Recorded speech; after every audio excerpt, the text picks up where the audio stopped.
My name is Lloyd Sicard. I'm a junior, and I run track for UCI, and I do the 110 hurdles.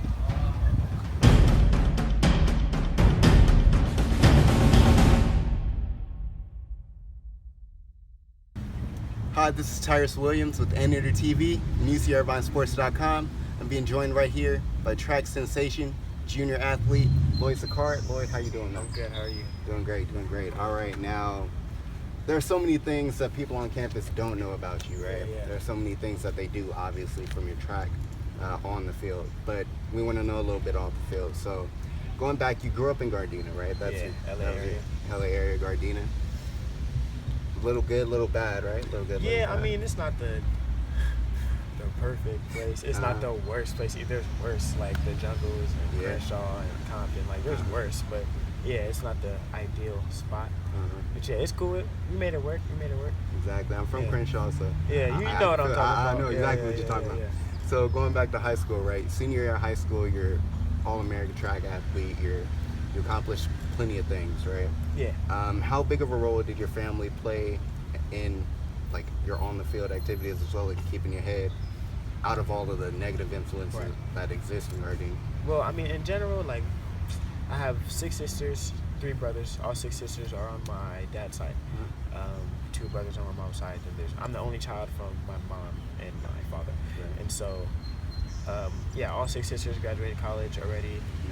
So, like, I was growing up, I had, like, all these, like, expectations. Exactly. You know what I'm saying? So, in terms of, like, my family helping me stay positive, I already had, like, a line of success from my siblings to, like, follow. So it wasn't hard necessarily in terms of, like, staying away from negative things, because I had people to look up to, people to talk to in terms of, like, my siblings and stuff. So they did a great job. I would say my dad and my mom did a great. I mean, my dad had most, like I said, all sisters were on my dad's side. So for my dad to raise all my sisters that way, and for, you know, one went to Stanford, you know, one went to culinary school in Florida, one went to art school in Italy.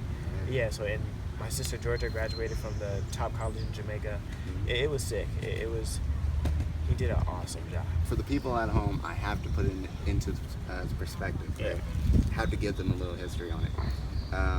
You placed, it was at the Steve Scott Invitational, which is held here every year, right? You ran at 13.79 in the 110 meter hurdles, right? The record before that was 3.8, and that record lasted for 32 years. You have been on campus, on UCI's campus, for 2 years. At that point. So it took you 2 years at that point to break that record. So how big was that moment for you to be able to know that you've literally made history and you're in the history books at this prestigious campus? Okay. I don't want you to take this the wrong way, or anybody watching to take this the wrong way. 1380 is not, like, for me at that point, yes, it was fast. It was extremely fast for me. But across the board, 1380 is not that fast. No offense to the person who held the record before. I mean, back then 1380 was actually pretty good.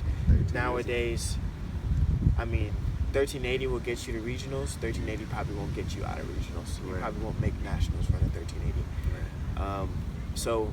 But at that point, yes, it was like, all right, you know, for me as a person, I'm improving. So it was like, I'm improving as a person, cool. It's a PR. I broke a record. I was happy. At the same time, I did realize at that point that 1379 still is not good enough to win nationals. So yes, at that point, I'm excited. I'm like, yeah, I PR'd, you know, for me, season's best, fastest time I ever run in my life. Of course I'm happy, you know, of course I'm happy. But I still got to look at the bigger picture across the board, nationwide. When I broke the record, I still wasn't number 1. I was probably like, I think I was probably like 12th in the nation at that point. But I mean, I broke the record. I was happy, but I'm a big person on going all the way.